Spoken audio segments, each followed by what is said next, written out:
बिस्मिल्लाहिर्रहमानिर्रहीम। अस्सलाम वालेकुम। अबरार रशीद आपकी खिदमत में एक मरतबा फिर हाजिर है और आपसे दरख्वास्त है कि अगर अभी तक आपने इस चैनल को सब्सक्राइब नहीं किया तो इसे सब्सक्राइब कर लें। जो बेल आइकन है उसको ज़रूर प्रेस कीजिएगा। आपका शुक्रिया। मुतअद्दिद वीडियोस में हम इस बात का जिक्र कर चुके हैं कि जब आप कोई एक झूठ बोलते हैं, एक गलत बयानी करते हैं, तो उसको छुपाने के लिए, उसको जस्टिफाई करने के लिए आपको मुतअद्दिद झूठ और बोलने पड़ते हैं, मुतअद्दिद गलत बयानियां करना पड़ती हैं।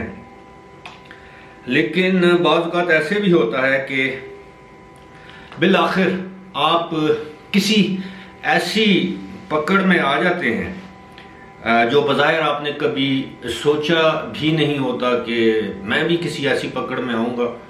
और उसकी वजह, सबसे बड़ी वजह यह है कि बहसीयत मुसलमान ये हमारा यकीन कामिल है कि एक तदबीर या चाल इंसान की होती है और एक तदबीर और चाल अल्लाह ताला की होती है। और अल्लाह ताला की चाल और तदबीर जो है वो इंसान की तदबीर तो उसके सामने कुछ माने ही नहीं रखती। अब आप अंदाज़ा कीजिए कि मैं इस बात में नहीं जाऊंगा। कुछ लोग कहते हैं जी इमरान खान पर हमला नहीं हुआ, उनको गोली नहीं लगी, गोली एक लगी है, 3 लगी हैं, दोनों टांगों में लगी हैं, एक टांग में लगी हैं।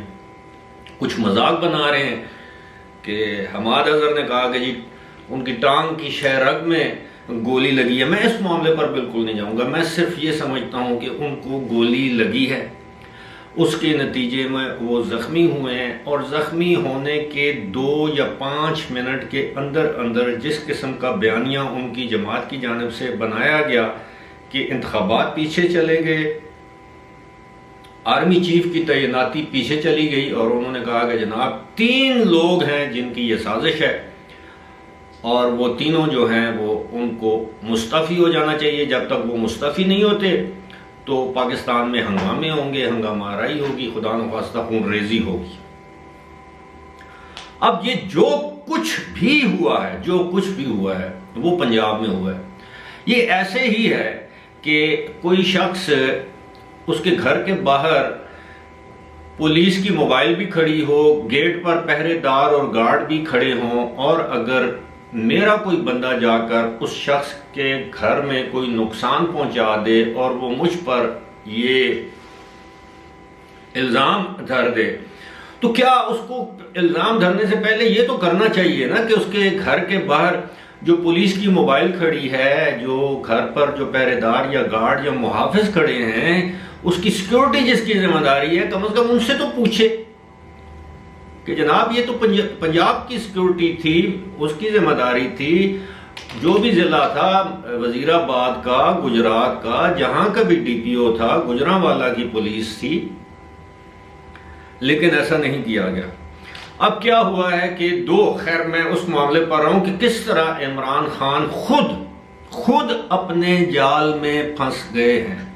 वो मैं किस तरह, मैं आपके सामने मैं उसको एक्सप्लेन करता हूं। लेकिन उससे पहले एक प्रेस कॉन्फ्रेंस की सेनेटर आजम सवाती ने, उसमें वो जिस तरह वो रोए, मैं ये कभी नहीं कहूँगा कि उन्होंने कोई अदाकारी की है, लेकिन उसको जिस तरह उन्होंने प्ले अप किया है कि जनाब मेरी बीवी की वो, अब मैं इन चीज़ों को दोहराने का कायल नहीं, लेकिन अब FIA ने ये वाज़े तौर पर कह दिया है कि उनकी जो वीडियो सोशल मीडिया पर वायरल है, वो वीडियो जो है वो एडिट की गई है, कट पेस्ट की गई है, उसमें इस तरह उसको तोड़ जोड़ कर, यानी फेक वीडियो है वो, उनकी और उनकी एहलिया की वीडियो नहीं है। अब देखें, अब वो वीडियो जाली होने के बावजूद उससे पहले उन्होंने किस तरह बता दिया कि जनाब कहाँ पर वो गए थे, बलूचिस्तान में, कोयटा में, वो जुडिशल कॉम्प्लेक्स में थे। मैं अब इसके बारे में क्या कह सकता हूँ कि वो चीज़ जिसके हवाले से अभी तक आप पर किसी ने उंगली नहीं उठाई, आपने एक प्रेस कॉन्फ्रेंस करके पूरी दुनिया को बता दिया कि उस वीडियो में मैं और मेरी एहलिया मौजूद है, और फिर आप कहते हैं कि मुझे मजबूर किया जा रहा है मैं पाकिस्तान छोड़कर चला जाऊं। या अल्लाह से दुआ है कि अल्लाह ताला आपको पाकिस्तान में रखे, महफूज रखे, और आप पर कोई मजालिम हुए हैं तो उसका इंसाफ आपको मिलना चाहिए। हमारी ये दुआ है। और वाकई अगर आप पर जुल्म हुआ है तो आपको इंसाफ ज़रूर मिलेगा। साथ ही साथ आप ये दुआ भी करेंगे माजी में जिन लोगों पर आपने अपने दौरे इक़्तिदार में जो जुल्म किए हैं, आप अल्लाह से तो माफ़ी बाद में मांगे, पहले उन लोगों के पास जाकर उनसे माफ़ी मांगे, हाथ जोड़ करके पहले वो आपको माफ़ करें, फिर अल्लाह आपको माफ़ करेगा। क्योंकि हुकूकुल इबाद जो है वो अल्लाह ताला नहीं बल्कि वो लोग आपको माफ़ कर सकते हैं जिनके साथ आपने दानिस्ता या गैर दानिस्ता तौर पर कोई ज़्यादती की है। बात हो रही थी इमरान खान के हवाले से, अब वो किस तरह काबू में आ गए हैं कि आज ही वज़ीर आज़म शहबाज शरीफ ने इस बात का ऐलान किया है, मुतालबा किया है चीफ जस्टिस ऑफ पाकिस्तान से कि इमरान खान के इल्ज़ामात पर chief justice of Pakistan full court reference, full court यानी एक कमीशन बना दे।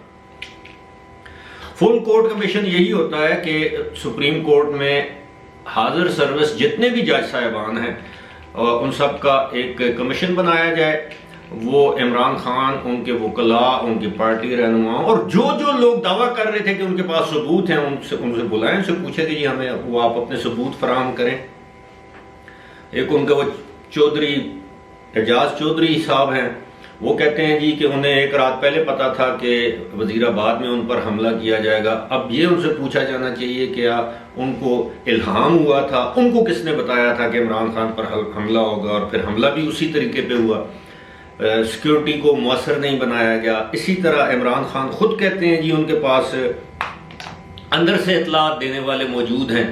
तो वो सुप्रीम कोर्ट के जो फुल कोर्ट जो कमीशन है उसमें जाकर ये बता दें कि जी अंदर से किसने, क्या साबिक डीजीसी ने या साबिक डीजी आईएसआई ने मौजूदा डीजी आईएसआई या मौजूदा डीजीसी के बारे में आपको कोई इतलात पहुंचाई हैं, या किसी कोर कमांडर ने या गैरिजन कमांडर ने आपको बताया कि जनाब ये जर्नैल जो हैं या कोर कमांडर आपकी ज़िंदगी के पीछे हैं, जान के दर पे हैं। ये सारी चीज़ें खुलकर सामने आ जाएंगी और मैं आपको यकीन दिलाता हूं कि एक मरतबा फिर अदालतें ही इस मामले को ड्रामा करार देंगी और फिर यही जमात, इसके पैरोकार ये कहेंगे ये अदालतें तो आपको पता है जी ताकतवर के सामने ये झुकी होती हैं, बिकी होती हैं, इनमें तो इंसाफ कर रहे हैं। तो फिर किससे इंसाफ कराया जाए? पंजाब की हुकूमत पर आपका एतमाद नहीं, पंजाब की पुलिस पर आपका एतमाद नहीं। आज भी शाह महमूद कुरैशी कहते हैं जनाब के लोग सहमे हुए हैं। किससे सहमे हुए हैं? नाम ले। तो ये फिर तो मेरा ख्याल है फिर इंतज़ार कीजिए कि रोज़ क़यामत तक फिर अल्लाह ताला की ज़ात वो इंसाफ तो करती है, दुनिया में भी करती है, लेकिन क्या पता है आपके साथ दुनिया में हो या ना हो, फिर आप उसका इंतज़ार कीजिए। वरना फिर उसी तरह फिर पाकिस्तान में कोई वाक़या होगा तो उसके लिए भी फिर अक़वाम मुत्तहिदा का कमीशन होना चाहिए। जो अबसार आलम को जो गोली लगी उसके लिए भी अक़वाम मुत्तहिदा का कमीशन होना चाहिए। हामिद मीर को जिसने गोलियां मारी उसके लिए भी वही कमीशन होना चाहिए। असदूर पर जिसने हमला किया, वो मतीउल्ला जान को जिसने अगवा किया, तो हाथ तो आपके भी साफ नहीं है। तो फिर सब ये एक ही कमीशन में सारे ले आएंगे जनाब। राना सनाउल्लाह पर हेरोइन का मुकदमा किसने डाला, और बहुत से ये साने साहिवाल कैसे हुआ, उस वक्त तो आप कतर के दौरे पर थे, ये किसी और मुल्क के दौरे पर थे, आज दिन तक उनको इंसाफ नहीं मिला। तो पाकिस्तान में एक ही मरतबा एक कमीशन बनाए जिसमें पता चल जाए कि जी बेनज़ीर भुट्टो को किसने कत्ल करवाया, लियाकत अली खान को किसने कत्ल करवाया, मीर मुर्तज़ा भुट्टो को किसने कत्ल करवाया, जुल्फ़िकार अली भुट्टो का अदालती कत्ल कैसे हुआ, और बहुत से जनरल ज़िया का हत्यारा किसने तबाह करवाया। बेशुमार हैं, आप यकीन करें ज़बान थक जाएगी, ये नाम ख़त्म नहीं होते। जनरल फजल हक को किसने कत्ल करवाया, बशीर अहमद बलोर हैं, हारून बलोर हैं, और ये इसका मियाँ इफ्तिखार के साहिबजादे, मतलब सियासी कत्लों का तो शुमार ही नहीं है पाकिस्तान में। तो फिर आप हमें बताएं, सहाफ़ती कत्ल भी बहुत ज़्यादा हैं। तो फिर इसी कमीशन में सबको ले जाएं और वहाँ दूध का दूध और पानी का पानी हो जाएगा, होना भी चाहिए। लेकिन अब मैं समझता हूँ कि ये जो वज़ीर आज़म ने मुतालबा किया है, अब चीफ जस्टिस ऑफ पाकिस्तान को इस मामले को बड़ी संजीदगी से लेना चाहिए और अगर ये अपने इल्जामात साबित नहीं कर सकते तो इनको करार वाकई सजा देनी चाहिए। फिर इनको बताना चाहिए कि किसी पर तोहमत लगाना, इल्जाम, वो तो इनकी पुरानी आदत है, लेकिन एक मरतबा इनको ये बताएं तो सही कि ये जो झूठा इल्जाम लगाना है, किसी पर तोहमत लगा के उसको साबित ना करना है, इसकी भी कोई कानून के मुताबिक सजा होती है और वो सजा मिलनी चाहिए। और अगर इनका इल्जाम सच साबित हो जाता है तो फिर इन तीनों शख्सियात, वजीर आजम, वजीर दाखिला और वो जो मेजर जनरल का उन्होंने नाम लिया, उनको भी इबरत का निशान बनाना चाहिए कानून के ऐन मुताबिक, वरना फिर दूसरी पार्टी को। फिलहाल मुझे दीजिए इजाजत। खुदा हाफिज।